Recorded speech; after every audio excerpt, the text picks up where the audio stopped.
मैं अपने बिहार पुलिस बल के तमाम सदस्यों से कहना चाहूँगा कि सत्य निष्ठा के साथ अपने कर्तव्यों का निर्वहन करना है। जो भी डॉक्यूमेंट्री प्रूफ के दौरान अगर आप पर दोषी पाए जाते हैं तो निश्चित तौर पर वैसे लोग पर सख्त कार्रवाई होती है। कहीं पुलिस का चुनाव लड़ते रहते बिहार की राजनीति में तो भाग्य नहीं आजमाना चाहते आप? इसे इनकार भी नहीं कर सकते हैं।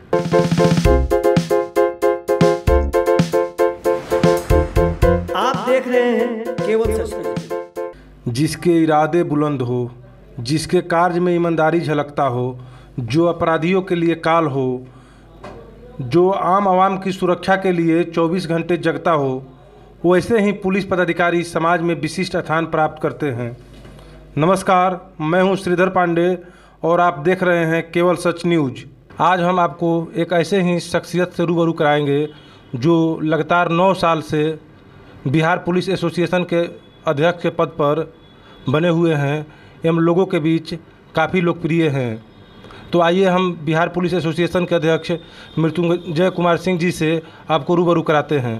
स्वागत है आपका। जी नमस्कार। केवल सच का भी मैं स्वागत करता हूं क्योंकि आपका नाम केवल सच है। ये अपने आप में बहुत ही महत्व की चीज़ है कि चैनल का नाम केवल सच रहेगा तो सच ही दिखाएगा। बिहार पुलिस में आपका लंबा अनुभव रहा है, लोगों के बीच शेयर करेंगे? निश्चित तौर पर 1994 में पुलिस सेवा में हम आए थे। पुलिस सेवा में आने के बाद सत्यनिष्ठा के साथ अपने कर्तव्यों का निर्वहन में करते आया और 5 फरवरी को मैं बिहार पुलिस एसोसिएशन के अध्यक्ष पद पर निर्वाचित हुआ। एक लंबा 10-11 साल का मेरा पुलिस एसोसिएशन के अध्यक्ष पद पर कार्य करते हुए हो गया है और लोगों का जो अपने लोगों का मीन्स मतलब पब्लिक के साथ साथ हमारे पुलिसकर्मियों का स्नेह प्यार है कि आज तक इस पद पर हमें बराबर जब भी चुनाव होता है निर्वाचित करता है। तो मैं कहना चाहूँगा कि जो भी व्यक्ति जिस पद पर हैं, जहाँ पर भी हैं, पुलिस थाने में है या सर्किल में है या जिले में है या कार्यालय में है, सत्यनिष्ठा के साथ अपने कर्तव्यों का निर्वहन करेगा तो निश्चित तौर पर उसकी ख्याति, उसकी लोकप्रियता और उसका कर्तव्य लोगों के बीच में, समाज के बीच में और प्रशासन और सरकार के बीच में स्थापित रहेगा। विभिन्न थानों में आपका योगदान रहा, फिर आपके मन में अध्यक्ष बनने का सवाल कहाँ से पनपा? देखिए, प्रारंभ काल में ही मतलब राजनीति के प्रति मेरी एक झुकाव और लगाव रहा है। मैं हिस्ट्री का स्टूडेंट रहा हूँ मुख्यतः और इतिहास के पन्ने में जब पढ़ते हैं तो उस समय राजशाही था तो राजे महाराजे के पढ़ते थे और आज़ादी के बाद लोकतंत्र हुआ तो लोकतंत्र के प्रति भी मेरी गहरी रुचि रही थी। राष्ट्रभक्ति हमारे हर शरीर के कण कण में है। राष्ट्र के प्रति हम एकदम समर्पित रहते हैं कि राष्ट्र मेरा मजबूत हो, शक्तिशाली हो, महाशक्ति के रूप में रहे, विकसित राष्ट्र हो। तो जब होता तो नेचुरली बचपन से ही जुड़ाव था और मैं बचपन में आरएसएस से जुड़ा रहता था और बीजेपी से जुड़ा रहता था क्योंकि मेरे फादर भी बीजेपी के बैकग्राउंड से थे, बीजेपी से जुड़े थे तो बीजेपी से जुड़ाव रहता था और बीजेपी के जुड़ाव के साथ ही मैं आरएसएस के शिविर में भी जाता था और कई कार्यक्रम में जब राजनाथ सिंह राष्ट्रीय युवा अध्यक्ष थे, बीजेपी नया उस समय था जिसके 2 एमपी थे। अब बचपन कम उम्र के भी थे, हम लगता है कि उस समय वोटिंग राइट भी नहीं था। उस समय बीजेपी के झंडा ढोते थे और आरा के गलियों में, सड़कों में, रोडों पर हमें याद है कि टीन का कटिंग किया हुआ था पेंट लेके डब्बे में और दीवालों पर उसको जाके पेंटिंग करते थे, दिखाता था अटल अडवाणी कमल निशान मांग रहा है हिंदुस्तान। एक जुड़ाव था। मेरी हर की अलग अलग सोच होती है, अपने सोच के हिसाब से दल में रहते हैं। इसके बाद उस समय से ही राजनीति के प्रति मेरी सोच थी। पुलिस सेवा में आ गए। पुलिस सेवा में आने के बाद सत्यनिष्ठा का कर्तव्य हमारी मुख्य प्राथमिकता हो गई, लेकिन एक अंदर से राजनीतिक सोच तो रहती है और राजनीतिक सोच सेवा में आने के बाद जग जाहिर नहीं कर सकते हैं या उसको सामने नहीं ला सकते, लेकिन अंदर में रहती है। तो अंदर में थी तो उसी क्रम में हमें लगा कि नहीं, अब हमें तो कुछ करना चाहिए कि आप जनता के बीच में रहते हैं और राजनीति पार्टी में जनता की सेवा करते हैं। हमें लगा कि हमारा पुलिस में संगठन है, इसमें मैं आऊँ और अपने लोगों की जो कल्याणकारी कार्य है उसके लिए आवाज़ उठाऊँ, उसके लिए प्रयास करूँ। तो मैंने पुलिस शासन के लिए हमारा अंदर जो प्रारंभ था इसके लिए मैं आके प्रयास किया और लोगों का झुकाव रुझान रहा कि जब प्रारंभ किया तो भारी मतों के अंतर से अपने प्रतिद्वंदी को हराया। लोगों ने बहुमत, अपार बहुमत के साथ हमें अध्यक्ष बनाया और जब जब चुनाव होता है लोग हमें अध्यक्ष के पद पर जो चयनित करते हैं। तो एक अंदर में रुझान था, अंदर में मेरी सोच थी, पारिवारिक पृष्ठभूमि, मेरी पढ़ाई लिखाई राजनीतिक की थी तो मैं राजनीतिक पद पर, कल्याणकारी संस्था है, कोई राजनीतिक नहीं है लेकिन सदस्यों की आवाज़ तो मैं बनता हूँ। आपने बताया कि 1994 से आप बिहार पुलिस में सेवारत हैं। आपने लालू राबड़ी का 11 साल के शासन को देखा है और नीतीश कुमार की भी 15 साल से शासन को देख रहे हैं। दोनों में क्या अंतर महसूस किया आपने? मैं देखिए जिस पद पर बैठा हूँ मैं तुलनात्मक टिप्पणी नहीं कर सकता हूँ, क्योंकि जो सरकार रहती है उस सरकार के लिए हम लोग कार्य करते हैं। जो सरकार का मुखिया होगा, जो सरकार होगा, उस सरकार के आदेश का, कानून के आदेश का पालन करते हैं। कौन बेहतर है कौन नहीं बेहतर है इस टिप्पणी मैं नहीं कर सकता हूँ, राजनीतिक दल कर सकते हैं। इस पद पर रह के मैं नहीं कर सकता हूँ। हमारी नज़रों में सारे बेहतर होते हैं। जो आदेश हमारे लिए आता है वो आदेश का अनुपालन पुलिसकर्मी करते हैं, हम लोग करते हैं। आपको निलंबित करने का क्या कारण था? निलंबित करने का कारण अब तो पुलिस मुख्यालय इस पर बता सकता है कि निलंबित करने का कारण क्या था। हम तो हमारे से जो जवाब पूछा गया उसमें हमने जवाब दे चुके हैं। बिहार पुलिस एसोसिएशन लगातार कमज़ोर होते जा रहा है, इसके लिए क्या किया जा रहा है? नहीं, बिहार पुलिस एसोसिएशन में कमज़ोर नहीं, सदस्यों की सक्रियता आज के डेट में हर जगह है, हर ज़िले में है, हर इकाई में है। और निश्चित तौर पर एक मजबूत संगठन 100 सालों का संगठन है। और अगर कहीं खामी वगैरह है और कमी अगर है तो उसको निश्चित तौर पर हम लोग इसको दूर करने का प्रयास करेंगे। आजकल भ्रष्टाचार का आलम ऐसा है कि सिपाही का नेता भी 100 गुना से ज़्यादा संपत्ति अर्जित कर लेता है, इस पर क्या कहेंगे आप? अब देखिए पेपर वगैरह में हमने पढ़ा है और बाकी तो उस पर डिटेल नहीं था और इस पर ज़्यादा जानकारी भी नहीं है कि क्या उसमें सच्चाई है, 100 गुना है, 10 गुना है कि कितना गुना है। कभी काल होता क्या है कि किसी वस्तु की कीमत 2 रुपया होती है और 10 साल बाद 20 साल बाद उसकी कीमत 200 हो जाती है। तो आज के डेट में वो 200 हो जाता है। तो बाकी क्या है वो तो जांच का विषय है, उस पर ज़्यादा टिप्पणी मैं नहीं करूँगा। कुछ लोगों का मानना है कि आप एसोसिएशन के आड़ में राजनीति करते हैं, सच्चाई क्या है? देखिए बिहार पुलिस एसोसिएशन के मैं अध्यक्ष हूँ और राजनीति की में बात कहा है, एक यहाँ की राजनीति है और राजनीतिक सोच हर की रहती है, लेकिन मैं उसको तो किसी पर्दे पर लाता नहीं हूँ कि राजनीति में करता हूँ। हमारी सोच ही बराबर राष्ट्रभक्ति रहती है। एक मजबूत राष्ट्र, एक विकसित हमारा राज्य हो, हमारा समाज हो, तो इसमें कहीं हमारी सोच रखना वो राजनीति के तो मैं इसमें नहीं कहा जाता कि आप राजनीति करते हैं। आप यूनियन के नेता रहने के कारण प्रमोशन तक को त्याग देते हैं, क्या मामला है? इनमें प्रमोशन त्यागने की बात है। निश्चित तौर पर मैं 16 से डीएसपी हूँ, लेकिन मामला था विभागीय कार्रवाई का था। जब तक वो निपटारा नहीं होगा तब तक ले तो प्रमोशन अपने पोस्टिंग लेके नहीं ले जा सकते हैं। लेकिन त्यागने की बात नहीं है। जब आएगा समय, मतलब कि मामला का निष्पादन हो जाएगा तो मैं जाके निश्चित तौर पर डीएसपी हूँगा और जाके सेवा करूँगा अपने क्षेत्र में जाके लोगों के बीच में। आपके मुद्दे पर यूनियन चुप क्यों है? क्या आपने उन्हें मना किया है? देखिए धैर्य में बहुत बड़ी ताकत होती है और धैर्य वाला व्यक्ति जो होता है वो धैर्य का परिणाम बाद में बेहतर होता है। आप उतावले में कोई काम बेहतर नहीं हो सकता है, आक्रोश में कोई काम बेहतर नहीं हो सकता है। तो हम अपने सदस्यों को निश्चित बोले कि आप धैर्यवान रहें, धैर्य के साथ अपने कर्तव्य का निर्वहन करें और धैर्य के साथ परिणाम भी बेहतर आने की उम्मीद है। बाकी ईश्वर है। शराबबंदी कितना कारगर है बिहार में? हम तो एक सरकारी पद पर हैं, हमारी नज़रों पर निश्चित तौर पर कारगर है, कारगर होना चाहिए कि वो जनता के हित की चीज़ है, बिहार के भलाई के लिए, लोगों के भलाई के लिए, हर व्यक्ति के लिए बेहतर होगा। तो मैं निश्चित चाहूँगा कि कारगर है और कारगर करने में पुलिसकर्मी कर्तव्य का बेहतर निर्वहन करे, आम जनता भी सहयोग करे। कोरोना काल में सरकार ने पुलिस को कोरोना योद्धा के रूप में सम्मानित किया है, फिर आपके ऊपर कार्रवाई क्यों हुई? देखिए पुलिसकर्मी कंटिन्यू हर कालखंड में, हर समय, हर संघर्ष को चुनौती के रूप में स्वीकार करते हैं और कार्य करते हैं।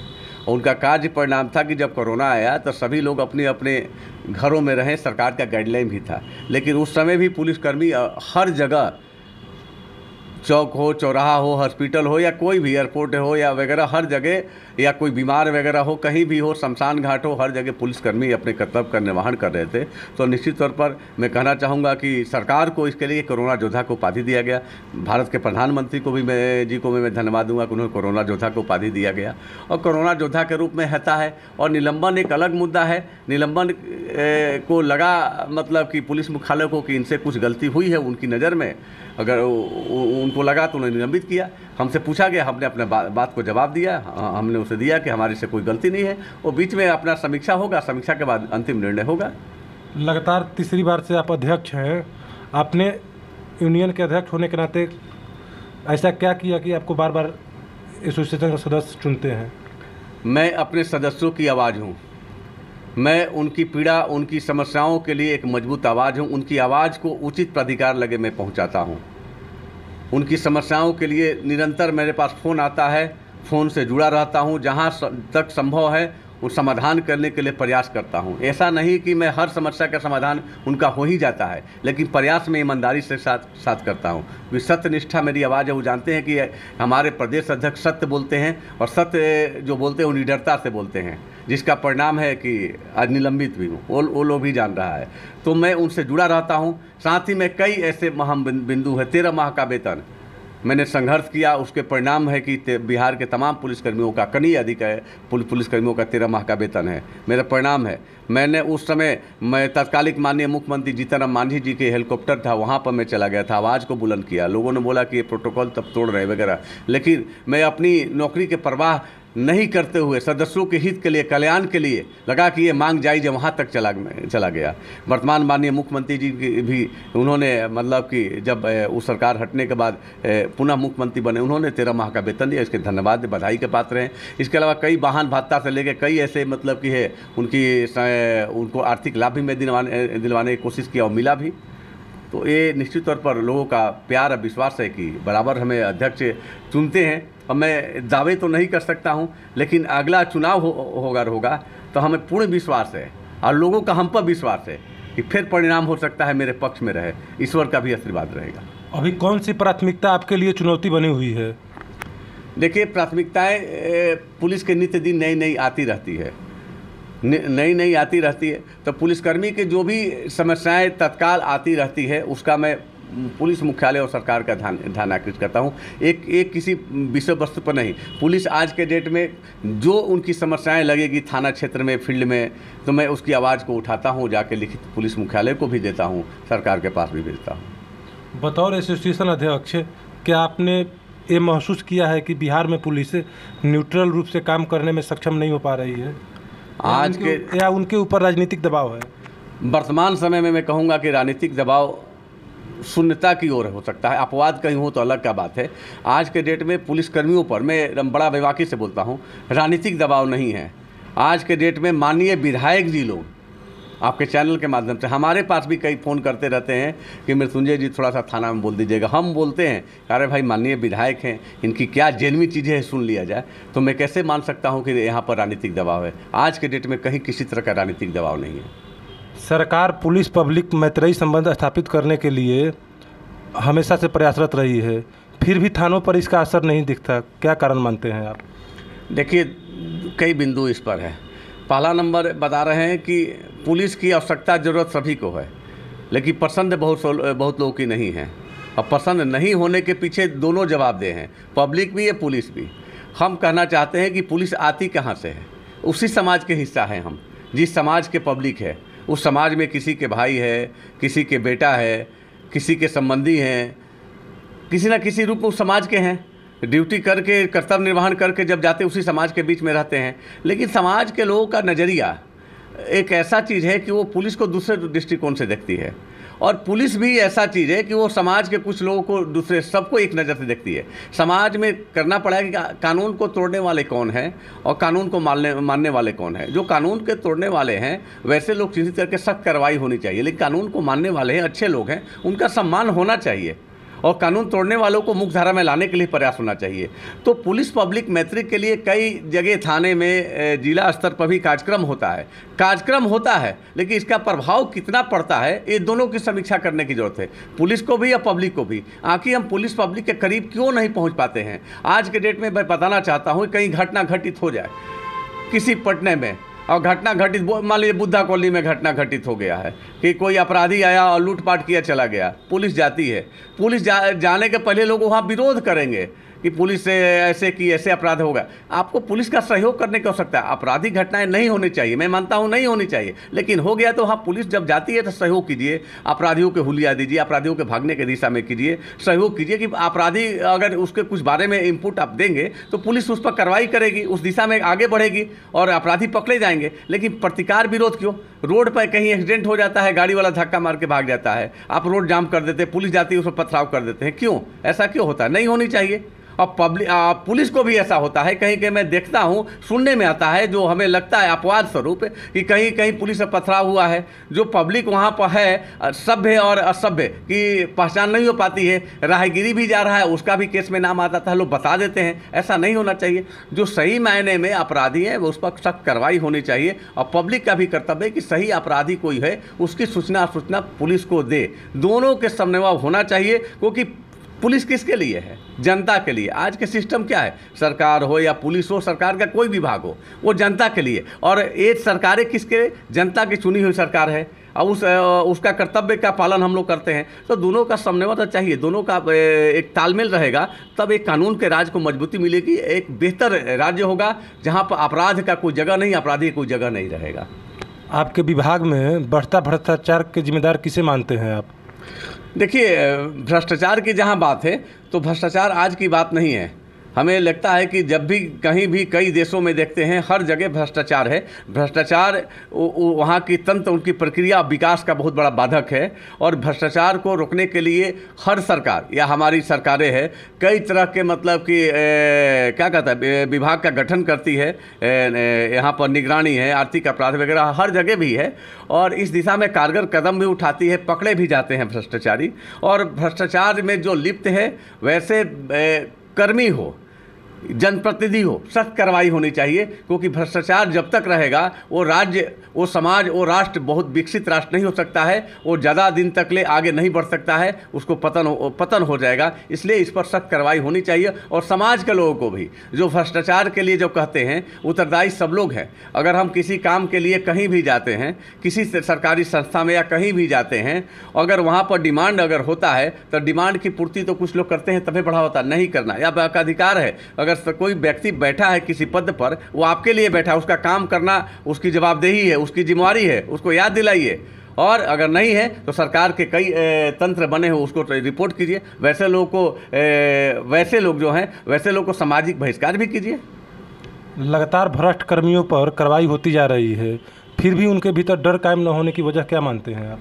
नहीं, डर तो कायम होता है। अगर भ्रष्टाचार में लिप्त अगर हैं तो लिप्तता के मतलब क्या होता है? देखिए, आप किसी पर आरोप लगा दीजिए, किसी पर कार्रवाई कर दीजिए, वो वहाँ भ्रष्टाचार की को मैंने सही अंतिम निर्णय नहीं है। जब न्यायालय के द्वारा, साक्ष्य के द्वारा, एविडेंस के द्वारा, जो भी डॉक्यूमेंट्री प्रूफ के द्वारा अगर आप पर दोषी पाए जाते हैं तो निश्चित तौर पर वैसे लोग पर सख्त कार्रवाई होनी चाहिए। लोगों में भय है। आज के डेट में सरकार इस दिशा में कई कारगर कदम उठा रही है, कई लोगों पर कार्रवाई हो रही है, इसका प्रभाव पड़ रहा है। निश्चित तौर पर भ्रष्टाचार कम आज के डेट में देखने के मिलेगा। और भ्रष्टाचार जहाँ तक सवाल है तो भ्रष्टाचार का जड़ की ओर भी कार्रवाई होनी चाहिए, हो रहा है। आगे भ्रष्टाचार एक सिस्टम में है, एक विभाग अगर मान लीजिए तो एक विभाग के निचले से लेकर ऊपरे तक अगर नहीं, जब तक ले सही नहीं रहेंगे तो कहीं ना कहीं भ्रष्टाचार पनपेगा। तो कार्रवाई नीचे से ऊपर तक कहीं भी हो, कोई पाया जाता है, कार्रवाई सभी पर होना चाहिए। बिहार में अपराधियों का मनोबल बढ़ते जा रहा है, वैसे में आप एसोसिएशन के अध्यक्ष हैं, अपने सदस्यों को क्या संदेश देना चाहेंगे? देखिए, मैं शुरू से ही बोलने वाला व्यक्ति हूँ, बड़ा बोलता हूँ, बोलने के चलते बदनाम भी हूँ, बोलने के चलते परेशानी भी उठानी पड़ती है, लेकिन नेचर आदत है, बदल नहीं सकता है मेरी, क्योंकि मैं सत्य चीज़ें बोलता हूँ। अपराधी की जहाँ तक बात है, मैं यही स्पष्ट कहना चाहता हूँ, कानून के दायरे में रहते हुए अपराधी को अपराधी की भाषा में जवाब देने की ज़रूरत है। मैं एकदम स्पष्टवादी व्यक्ति हूँ। मैं STF में रहा हूँ, मैं हमारे रिकॉर्ड में है, हमारे सर्विस में मैं 13 अपराधियों के इनकाउंटर में मारे गए हैं, अहम भूमिका मेरी रही है। मैं सैकड़ों ऐसे अपराधी, बड़े बड़े नक्सली अपराधी जो हैं, रिवार्डेड हैं, जिनकी भय थी, उनको गिरफ्तारी करने में अहम भूमिका है। सैकड़ों हथियार पकड़ने में मेरी अहम भूमिका है। मैं जान जोखिम में डालकर अपराधियों से भिड़ने वाला व्यक्ति हूँ। मैं स्पष्ट करता हूँ, अपराधी गोली चलाता है तो उसका भाषा, गोली का जवाब गोली होनी चाहिए। और अगर निश्चित तौर पर इसका होगा कानून के दायरे में, ये नहीं कि किसी को पकड़ के गोली मार दे, वो नहीं मैं कहता। अगर गोली चलाता, अपराधी गोली चलाता, तो आपके पास हथियार है, पुलिस के पास हथियार है, पुलिस का हर सिस्टम से, आपके पास कलम है, लाठी डंडा है चलाने के लिए। अगर कोई डंडा चलाता है या बल प्रयोग करना पड़ता है, आपको गोली चलाता है, तो पिस्टल राइफल किस लिए दिया गया है? प्रयोग कीजिए उसका, उस भाषा में जवाब दीजिए। अपराधियों में भय होगा, अगर उसके विरुद्ध साक्ष्य है तो न्यायालय में साक्ष्य दीजिए, सजा होगा। सख्त कार्रवाई होनी चाहिए। अपराधियों से कोई मतलब की नहीं कि अपराधी हैं और उनसे भय पैदा कैसे होगा, ये पुलिस चाहेगी तो भय पैदा हो जाएगा और होता भी है। अध्यक्ष महोदय, सच सच बताने की कोशिश कृपया कीजिएगा। आप बिहार के विभिन्न थानों में योगदान दिए हैं, क्या अपराधियों का राजनीतिक संरक्षण भी प्राप्त है? देखिए, कहीं ना कहीं कुछ ना कुछ मैं हर समय कहीं ना कहीं देखने में आता है कि राजनीतिक जुड़ाव राजनीतिकों का कुछ ना कहीं कुछ रहता है। सब नहीं, बहुत अच्छे लोग राजनीतिज्ञ हैं, कुछ अपवाद में ऐसे हैं, और इसी का परिणाम है कि अपराध के दुनिया से भी लोग राजनीति में प्रवेश किए हैं। और इसके लिए कौन दोषी है? जनता उसको जनप्रतिनिधि बना देती है। जब जनप्रतिनिधि पद बन गया तो राजनेता हो गया, तो जब राजनेता हो गया तो फिर उसको अपराधी क्या है? जब तक कोर्ट से सज़ा नहीं मिल सकता है तो किसी को अपराधी हम कैसे कर सकते हैं? कोर्ट से सज़ा जब हो जाएगा तब उसको अपराधी हम कर सकते हैं। लंबा समय का आपका अनुभव रहा है, बिहार की जनता को आप किस तरह से समझ रहे हैं, क्या देख रहे हैं? जनता क्या पुलिस के लिए सपोर्ट के लिए खड़ा होती है या विरोध में रहती है? देखिए, बिहार एक ऐसा जगह है कि इसका इतिहास बहुत पुराना है। बिहार की मिट्टी में हर तरह के महापुरुष पैदा हुए हैं। बिहार के मिट्टी में त्याग बलिदान के हमारे गुरु गोविंद सिंह हैं। बिहार की मिट्टी में गांधी जी आए देश की आज़ादी के लिए, इस मिट्टी को उन्होंने देखा। आर्यभट्ट जैसा मतलब कि यहाँ पर रहे हैं 0-0 के। इस मिट्टी में शेर शाह सूरी जैसे, इस मिट्टी में बाबू कुंवर सिंह जैसे 80 साल के वृद्ध भी बोले देश की आज़ादी के लिए कुर्बानी देने वाले, लड़ने वाले हैं। रामधारी सिंह दिनकर जैसे मतलब कि राष्ट्र कवि, मतलब ऐसे बिहार की मिट्टी में हर तरह के लोग हैं। यहाँ शिक्षा का स्थली नालंदा विश्वविद्यालय, हर तरह के, चंद्रगुप्त मौर्य हो, अशोक सम्राट हो, कई ऐसे मतलब कि यहाँ पर रहे हैं। तो यहाँ के लोग जागरूक रहते हैं, यहाँ के लोग जागरूक हैं। राजनीति के भी यहाँ पर दिशा दशा जयप्रकाश जी यहाँ प्रारंभ किए थे। बहुत सारे ऐसे लोग हैं। आज के वर्तमान राजनीति में भी बिहार का अपना अलग महत्व है देश के राजनीति में। तो यहाँ के लोग, जो भी लोग हैं, वो जागरूक व्यक्ति हैं, और जागरूक व्यक्ति कभी भी चाहता है कि हमारा जो राज्य हो हर मामले में बेहतर हो, वो पुलिस तंत्र हो या कोई भी हो, एक बेहतर हो और अपराध नहीं हो, और हर दिशा में हम बिहार अग्रणी जो देश के राज्य है उसमें खड़ा करने के लिए सब लोग प्रयासरत रहते हैं। आपको राष्ट्रपति वीरता पदक पुरस्कार से भी नवाजा गया है, किस लिए आपको ये पदक मिला था? देखिए, राष्ट्रपति वीरता पदक पुलिस विभाग का सबसे बड़ा सर्वश्रेष्ठ पुरस्कार है। पुलिस में इससे बड़ा पुरस्कार तो हो ही नहीं सकता है, और ये पुरस्कार तो मेरा तो सौभाग्य है कि ऐसे दो कार्य मैंने राष्ट्रपति वीरता पदक के लिए किया था। एक मुकेश सिंह का काउंटर बढ़िया में हुआ था, 6 लोग मारे गए थे, 47 भी उसमें रिकवर हुआ था वो, लेकिन बहुत सारे सिस्टम प्रक्रिया होती है, उसका भी फाइल बढ़ते बढ़ते बीच में नहीं बढ़ पाया। और एक बिहार का और यूपी का कुख्यात अपराधी सुरेश राजभर था, 24 आवर्स मुठभेड़ उससे चला था, कई पुलिसकर्मियों को मार भी चुका था। उस मुठभेड़ में भी पुलिसकर्मी मारे गए थे, घायल हुए थे। उसमें वीरता का परिचय देते हुए उसके साथ गैंग के सदस्य, वो भी स्वयं था, मारा गया, और 7 ऑटोमेटिक राइफल मिला था, उसमें हम घायल भी हो गए थे। उसको देखते हुए सारी प्रक्रियाएँ जो नियमतः वैधानिक रूप से होती है, उसके बाद भारत सरकार में गया, वहाँ से राष्ट्रपति वीरता पदक मिला। तो निश्चित तौर मेरे लिए लाइफ के लिए सौभाग्य की बात है। आपके कई बैचमेट डीएसपी भी बन चुके हैं, आप कब डीएसपी बनने वाले हैं? हम तो 16 से ऑलरेडी डीएसपी है, आपको पता नहीं है। 16 से ही राष्ट्रपति वीरता पदक जब मिला, तो वीरता पदक मिलते ही एक रैंक प्रमोशन हो जाती है। मैं 16 से ही हूँ। हमारे साथ ही राष्ट्रपति वीरता पदक मिलने वाले रघुनाथ जी मोहनिया के एसडीपीओ तभी विशेष शाखा में हैं, तो मैं 16 से ही डीएसपी हूँ, उस रैंक पे थी हूँ। लेकिन अध्यक्ष का चुनाव है, बिहार पुलिस शासन का हूँ, साथ ही एक विभागीय मामला था, उसके लिखते हुए अभी तक ले मतलब कि उस पद पर अभी नहीं गया हूँ। लेकिन आदमी जा सकता है जब 16 से ऑलरेडी डीएसपी रैंक में आ चुका है। तो आपकी अभी हाल ही में एक पुस्तक आई थी, जिंदगी के 78 कोहिनूर, कितने समय में वो पुस्तक लिखी थी आपने? देखिए, पूरा विश्व कोरोना महामारी से त्राहिमाम था, आम जनता परेशान थी। प्रथम जो लहर था उस समय सभी लोग घरों में कैद हो गए थे, और हमारी बचपन से ही पढ़ने और लिखने की रुचि रहती थी। हम पढ़ने के प्रति आज भी मैं प्रतिदिन कुछ ना कुछ 2 घंटा 2 घंटा 3 घंटा पढ़ता हूँ और आधा 1 घंटा चिंतन भी करता हूँ। आपको लगता होगा मैं लाइट बंद कर दूंगा, एकांत एक ध्यान, और ये जो तीसरा नेत्र है यहाँ पर ध्यान को केंद्रित करता हूँ। ये लोग बहुत देगे हमारी बातों को सुनेंगे, आश्चर्य होगा कि मैं बनावटी बातें गलत बोल रहा हूँ, नहीं सत्य बोल रहा हूँ। मैं ध्यान में लीन हो जाता हूँ। ध्यान का मतलब किसी विषय वस्तु में सोचने लगता हूँ।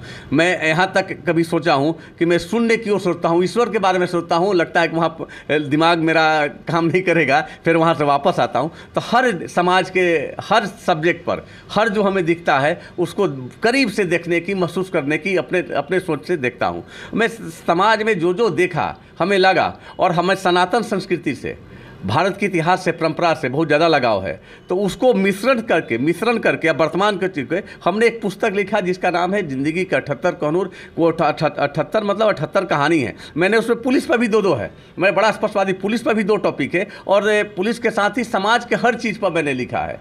मैं समाज में कैसे लोग हैं आज के डेट में, कल कैसे थे, हमारे सनातन संस्कृति में कैसे थे, हमारे त्रेता में कैसे थे, द्वापर में कैसे थे, कलयुग आया कैसे हैं, हमारे इतिहास के पन्ने में कैसे, वर्तमान लोग कैसे हैं। मैं उस सारा चीज़ का मिश्रण किया हूँ और सत्य लिखा हूँ। सत्य कड़वी हो सकती है, मैं लिखा हूँ। मैं बड़ा स्पष्ट बोलता हूँ कि अगर हमें डिमेरिट है कबूल करता हूँ, मैं पूर्ण व्यक्ति नहीं हूँ, हमें भी बहुत सा खामियाँ हैं, हमें भी जीवन में ऐसे ऐसे कुछ गलती किए हैं जो नहीं होनी चाहिए। लेकिन आज के डेट में कितने लोग हैं, अपनी मूल्यांकन कितना करते हैं लोग। मैं अपनी गलतियों का मूल्यांकन करता हूं, समीक्षा करता हूं, चाहता हूं कि नहीं रिपीट हो। और आज के डेट में समाज में अधिकतर लोग हैं कि दूसरे की गलतियों को देखते हैं। जिस दिन इंसान अपनी गलतियों को देखने लगेगा, दूसरी गलती को देखने का समय नहीं मिलेगा। हर से ही कहना चाहूँगा कि गलती का मूल्यांकन अपनी होनी चाहिए, अपना नज़रिया होना चाहिए। और उस पुस्तक में मैं लिखा हूँ, उस पुस्तक में लोग सबसे बड़ा आश्चर्य हुआ है, एक पुलिस वाला पुस्तक लिखे। पुलिस का संबंध क्या होता है, पुलिस का रहन सहन, जो निचले कर्मी का क्या होता है, वो क्या अपराधियों के पकड़ने धकड़ने, अपराध जहाँ होता है, लूट मार चोर वगैरह, उस टाइप के लोगों के साथ ज़्यादा मतलब कि कार्य करता है। और वो व्यक्ति पुलिस लिखे अपने आप में मायने रखता है। हमें लगा कि पुस्तक लोग एक्सेप्ट करेंगे कि नहीं करेंगे, पुलिस लोग को स्वीकार करेंगे कि नहीं करेंगे। ये समाज में क्या है, एक डॉक्टर का जो लड़का होता है अधिकतर डॉक्टर बन जाते हैं। एक पुजारी का जो पंडित पूजा करते हैं, उनका अधिकतर बाल बच्चा उस मंदिर में पूजा करने के लिए लग जाता है। एक खिलाड़ी का लड़का खिलाड़ी के हो जाता है। कितना फिल्मी एक्टर, डायरेक्टर, उनके लड़के उस लाइन में चले जाते हैं।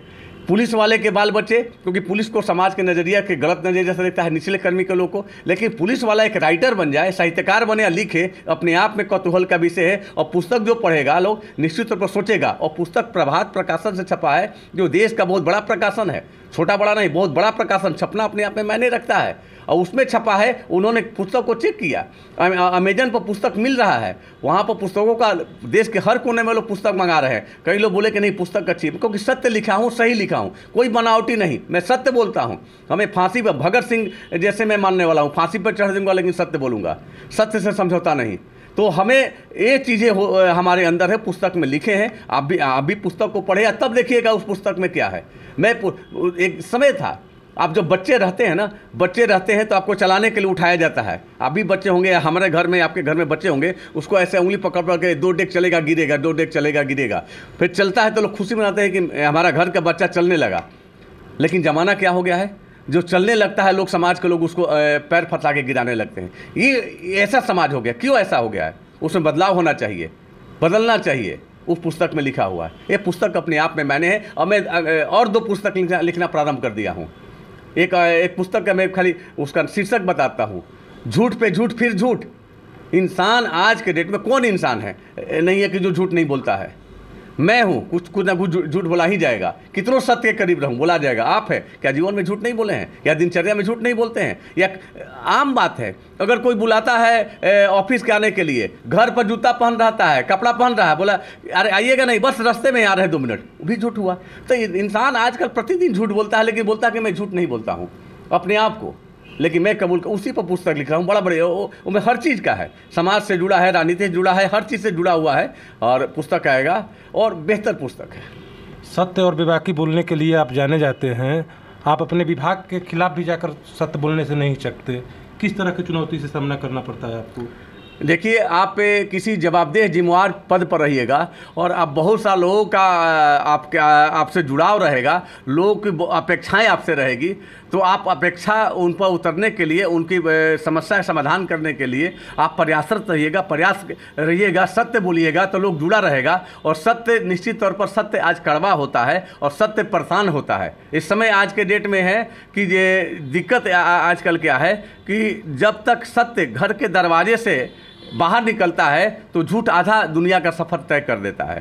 तो हम सत्य बोलते हैं और सत्य बोलने का परिणाम होता है कि आपको परेशानी, कष्ट होना ही पड़ेगा।